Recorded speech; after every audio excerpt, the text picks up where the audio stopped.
The sound of a key turning in a rusted lock echoes through a dim, endless corridor, and you're shoved inside, the heavy door slamming shut behind you. A scream pierces the air, faint but unhinged, blending with the wail of the wind against barred windows. You're in a Victorian asylum, trapped in a world where sanity slips away like sand through your fingers. This is a secret they locked behind those walls, a truth so chilling it was meant to stay buried. I'm about to take you into 24 hours of madness to show you what it did to people's minds. Stay with me, because what you're about to uncover will haunt you. Don't forget to subscribe, like, and comment to dive deeper into this rabbit hole. You're not here by choice. In the 19th century, Victorian asylums like Bedlam in London or Hanwell housed thousands. By 1900, Britain alone had over 100,000 patients. You might be labeled insane for grief, epilepsy, or simply being a woman who spoke too boldly. The Lunacy Act of 1845 made it easy. A doctor's note, a family member's word, and you're committed. In 1870, a woman named Agnes Smith was locked away for hysteria after her husband died, her tears deemed madness. You're stripped of your name, your clothes replaced with coarse, shapeless sacks. The asylum isn't a hospital. It's a prison, a place where society hides its inconvenient truths. You're surrounded by iron bars, damp walls, and the stench of unwashed bodies. The staff, often untrained, overworked, see you as less than human. In 1845, Bedlam's annual report admitted patients were treated like animals. You're not a person anymore. You're a case, a shadow to be forgotten, and the moment you enter, your mind starts to unravel. The first hours are a descent into chaos. You're herded into a ward, the air thick with the cries of the afflicted. Some rock back and forth, muttering to invisible companions. Others claw at the walls, their nails bloody. The Victorian belief was that madness could be cured through routine, strict schedules of silence and labor. But the reality is suffocating. In Hanwell, patients were forced to sit in silent rooms for hours, forbidden to speak, their thoughts turning inward until they fractured. A 1860 report from Coney Hatch described patients screaming themselves hoarse from isolation. You're given no comfort, no explanation, just the cold stare of an attendant and the clank of keys. The food is gruel, barely edible, served on tin plates you're too weak to hold. Your mind, already fragile, begins to bend under the weight of this new reality. You're not just confined, you're being unmade, your identity eroded by the endless, echoing silence. By night, the asylum becomes a nightmare. The wards are overcrowded. 2 or 3 to a bed, or none at all, forced to sleep on straw mats crawling with lice.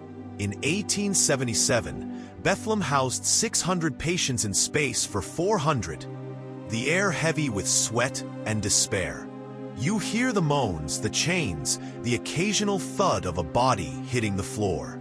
Restraint was common, straitjackets, leg irons, even padded cells where you're left in darkness until you break. A 1880 case from Wakefield Asylum recorded a man restrained for 14 hours after a fit of agitation. Sleep is impossible, your mind racing with fear and exhaustion. The attendants patrol with rods, striking those who stir. You're not just a patient. You're a prisoner of your own mind, trapped in a cycle of terror that twists your thoughts. The asylum doesn't heal. It amplifies, turning every shadow into a threat, every sound into a torment. The treatments are where the real horror lies. You're dragged to a cold room where a doctor in a stiff coat awaits, his tools gleaming under gaslight. Hydrotherapy means being submerged in icy baths or wrapped in wet sheets until your teeth chatter, believed to shock madness out. In 1890, a patient at Surrey Asylum died from pneumonia after such treatment. Or maybe it's the spinning chair, where you're strapped in and spun until you vomit, your head pounding, your sense of self dissolving. Electrotherapy, introduced in the 1840s, sends jolts through your body, leaving you trembling and disoriented.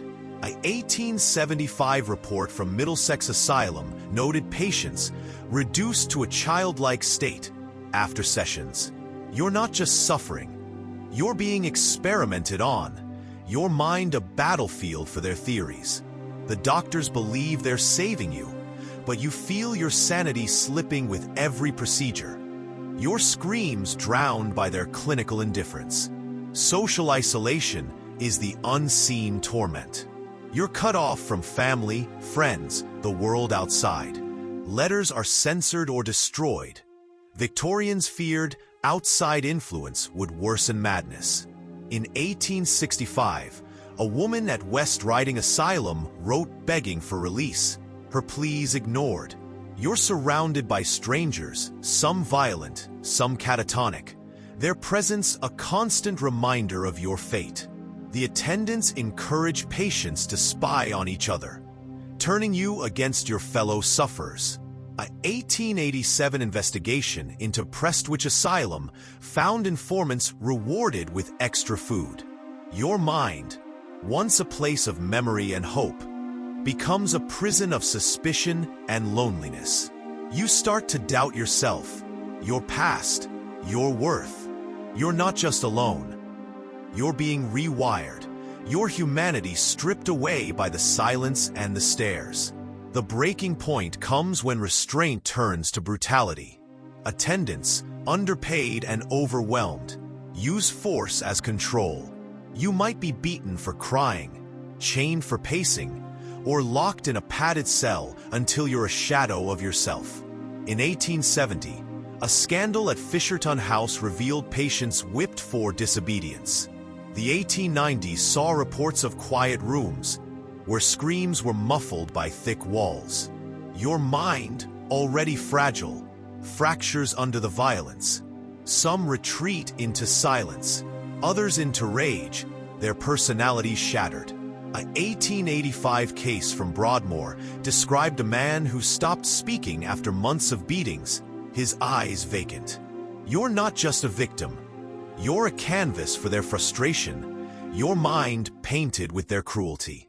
The asylum doesn't just hold you, it destroys you, turning 24 hours into an eternity of torment. The aftermath lingers long after release, if you survive. Many didn't. Death rates in asylums reached 10% annually by 1900 from neglect or treatments. Survivors like Charlotte Smith, released from Hanwell in 1895, emerged broken, their minds haunted by the ward's echoes. Families disowned them, society shunned them, their sanity forever altered. The Victorian Asylum wasn't a cure. It was a machine of despair, designed to hide the inconvenient, to break the defiant. You wouldn't survive 24 hours because the system wasn't built for healing. It was built to erase you. This isn't just history. It's a mirror, showing what happens when we lock away what we fear. You're standing in that corridor, hearing the scream, knowing it could be yours. Ask yourself, what are we still confining today? Subscribe, like, and comment to keep uncovering the secrets they buried.